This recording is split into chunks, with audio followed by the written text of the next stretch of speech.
में युवाओं के लिए सरकारी नौकरी की भर्ती प्रक्रिया शुरू हो गई है।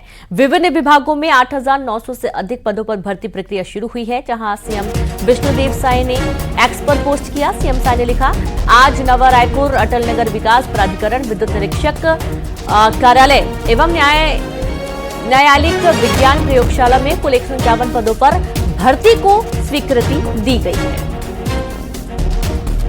तो इन नई भर्तियों से विभागों की दक्षता और कार्यक्षमता बढ़ेगी, बल्कि विभिन्न विकासात्मक परियोजनाओं को नई दिशा और गति भी मिलेगी।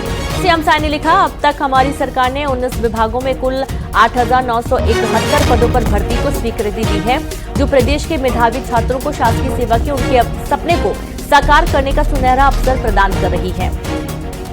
संवाददाता युगल तिवारी जुड़ गए। युगल, सीएम ने पोस्ट भी किया एक्स पर, देखा जा रहा है कि बम्पर भर्तियों की बात कही जा रही है। जी देखिए, एफएसएल जो है पुलिस न्यायिक जो विभाग होता है, ये इस तरह के जांचों पर, न्यायिक जांचों पर मदद करती है। तो उनके पदों पर रिक्रूटमेंट 191 पद है, उसकी स्वीकृति मिली है।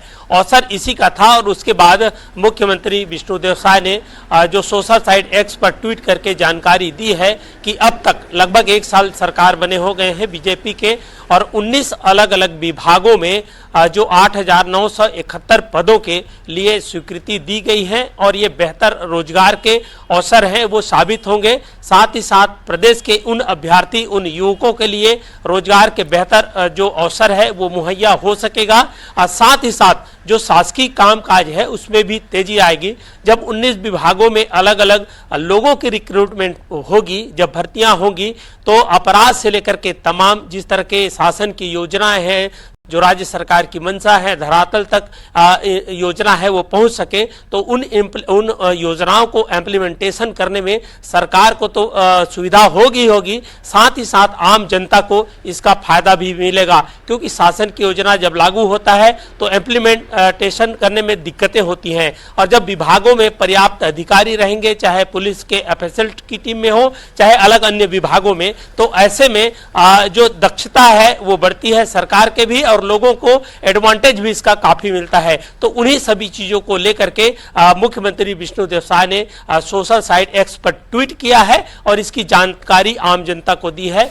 अब देखना ही होगा कि भर्ती प्रक्रिया किस दिन और कब से जो द्रुत गति आती है, और जो अविलंब कब तक ये भर्तियां हैं वो निर्बाध गति से हो पाती हैं। जी रेणु। जी बिल्कुल, बहुत शुक्रिया आपका युगल तमाम जानकारी के लिए। और इस तरीके से सरकारी नौकरी में युवाओं के लिए एक बहुत बेहतर मौका इस बार मिल रहा है। और चलिए अब आगे बढ़ेंगे, बात करेंगे छत्तीसगढ़ में धान खरीदी रफ्तार पकड़ रही है और अब तक 13.48 लाख मीट्रिक टन धान की खरीदी हुई है। 2,89,000 किसानों को भुगतान हुआ।